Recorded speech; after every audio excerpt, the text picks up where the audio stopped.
Padmaavat, a movie that is a free promotion for us because it gave anal paralysis to the entire nation. #anal paralysis.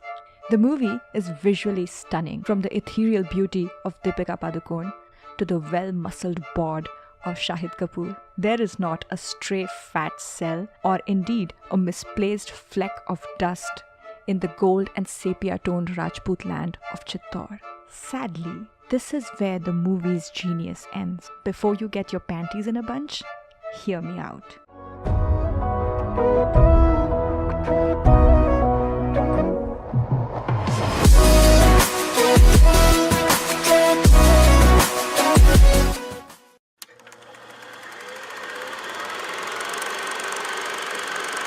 Sanjay Leela Bhansali has had the dream of making Padmaavat for almost a decade. He poured a lot of money, 1.9 billion rupees to be exact. Holy shit! Just before the release of Padmaavat, however, the Rajput Karni Sena sprouted up from the ground, making really ugly threats and violent attacks on the movie. Not to go into too much detail, but the protests delayed the release of the movie from December 2017 to January 2018. So we walked into the 18th year of the 21st century, going batshit crazy over a movie based on a 16th century poem based on a 14th century queen who never existed in the first place.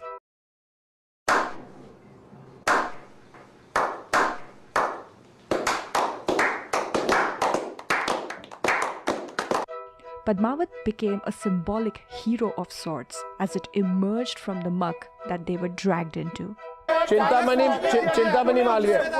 Several celebrities came out in the support of the movie and expressed outrage over the current state of affairs. मैं भी हिंदू हूँ और मुझे नहीं लगता इतना कच्चा होता है धर्म. Now Padmaavat is only a movie and nobody should take offense at a movie. But the only two characters who are entitled to do so are the two characters who actually existed, Alauddin Khalji and Raja Ratan Singh. Alauddin Khalji was the second and the most powerful ruler of the Khalji dynasty that ruled the Delhi Sultanate. Under his reign, the Delhi Sultanate expanded from this to this. Khalji systematically and brutally attacked the Rajputs of Rajasthan and Gujarat, first for plunder and later for annexation. It is understandable that the Rajput princes saw him as a barbaric foreigner looting their wealth and women. The Khalji threat was real, and the Rajput men fought tooth and bone to their last breath. They were real people. They were flesh and blood. But for a director lost in the beauty of his own creation, Padmaavat becomes a menagerie of cardboard caricatures. There is no depth to the characters under the highly polished veneer. Alauddin Khilji is reduced to a barbarian with an insatiable appetite, whereas by all accounts, Khalji, who is credited with the systematic invasion of India and repeated thwarting of Mongols, and who constructed several monuments and introduced a complicated tax code, would have been one of the most sophisticated men of his times. Perhaps just too much Game of Thrones for Bhansali.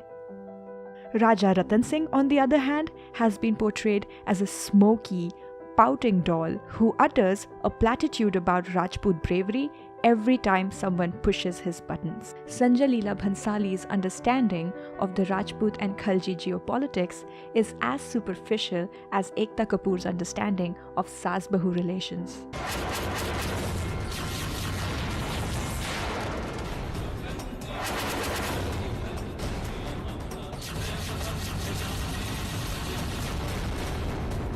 What the hell is going on? Yes, the sets are stunning.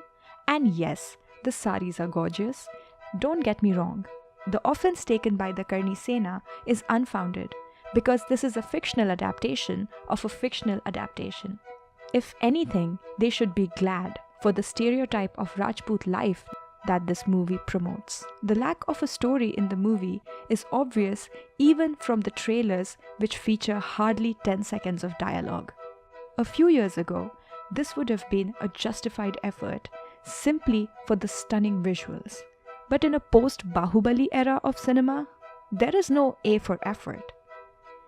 In all the money that went into making this movie epically beautiful. Perhaps a little of it could have gone into a better narration. The movie has beautiful bones. There is no denying it. But at the end of the day, it is an empty shell at best.